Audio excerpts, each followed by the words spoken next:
వివాహమునకు అవసరమైన తిథులు, వారాలు, నక్షత్రాలు, అలాగే మాసాలేంటో తెలుసుకుందాం. వివాహమునకు విధియ, తదియ, పంచమి, సప్తమి, దశమి, ఏకాదశి, త్రయోదశి తిథులు అత్యంత ముఖ్యమైనవని చెప్పవచ్చు. అలాగే వారాల విషయానికి వస్తే బుధ, గురు, శుక్రవారాలు చాలా మంచివి అని చెప్పవచ్చు.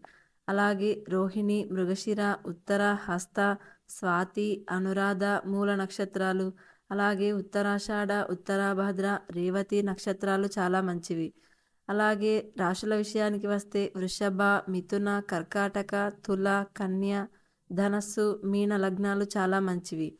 అలాగే వైశాఖ, జ్యేష్ఠ, కార్తీక, మార్గశిర, మాఘ, పాల్గొన మాసాలు చాలా మంచివి. అలాగే రవి మేషరాశిలో ఉండగా చైత్రమాసమున వివాహం చేయవచ్చును. అలాగే సప్తమందు ఏ గ్రహం కూడా ఉండరాదు. అష్టమ శుద్ధి తప్పనిసరి అని చెప్పవచ్చు.